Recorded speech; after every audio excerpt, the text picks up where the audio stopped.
राज्य सिर्फ तलवार से नहीं बल्कि न्याय और करुणा से भी चलता है। ये अपने उदाहरण से दिखाने वाली अहिल्याबाई होळकर वो व्यक्तित्व है जिनकी बदौलत आज हम काशी विश्वनाथ का मंदिर इस भव्य स्वरूप में देख पा रहे हैं और बनारस के प्रसिद्ध सुंदर घाट अनुभव कर पा रहे हैं। एक एडमिनिस्ट्रेटर के रूप में अहिल्याबाई ने शासन करते हुए जो अलौकिक काम करके दिखाए हैं वो सचमुच में आज भी हम सबके लिए आदर्शवत है।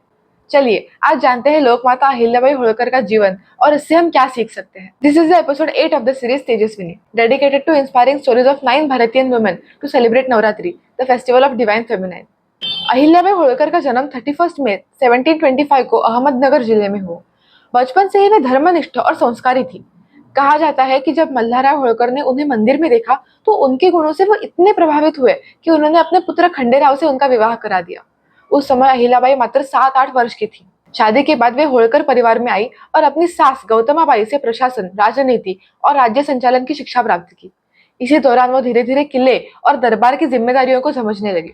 मगर जीवन ने उन्हें कठिन परीक्षाओं से गुजारा। पहले पति खंडेराव का निधन हुआ, फिर ससुर मल्हारराव और उसके बाद पुत्र मालेराव का भी असमय देहांत हो गया। इन सब के बाद 1767 को उन्होंने खुद राज्य की बागडोर संभाली। शासन काल में अहिल्याबाई ने यह साबित किया कि एक महिला अद्भुत शासक और योद्धा हो सकती है। कई बार उन्होंने खुद युद्ध भूमि में उतरकर सेना का नेतृत्व किया और दुश्मनों को पराजित किया। इंदौर की रक्षा करना हो या पड़ोसी राज्यों के विद्रोह दबाना हो, हर जगह उनकी रणनीति और साहस दिखा। But her greatest strength was not sword, it was her kind and compassionate heart. She established a system of justice that was simple, swift and practical. In every decision, she balanced firmness with mercy. Ahilyabai ने इंदौर को एक प्रगतिशील नगर के रूप में विकसित किया। उन्होंने उद्योगों और शिक्षा को बढ़ावा दिया और विश्वविद्यालयों की नींव डाली। आज भी इंदौर विश्वविद्यालय उनके नाम से देवी अहिल्या विश्वविद्यालय कहलाता है। धर्म और संस्कृति के क्षेत्र में उनका योगदान असाधारण है।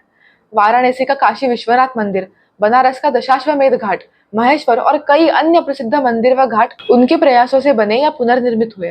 पूरे भारत में उन्होंने धर्मशालाएं, विश्राम गृह और तीर्थ स्थलों का पुनरुद्धार किया। For 28 years, Ahilyabai served the people of Indore and Malwa, keeping the state orderly and prosperous. Her reign is still remembered as a model of welfare, justice and dharma. आज इंदौर का हवाई अड्डा देवी अहिल्याबाई होळकर एयरपोर्ट और विश्वविद्यालय उनके नाम से जाना जाता है।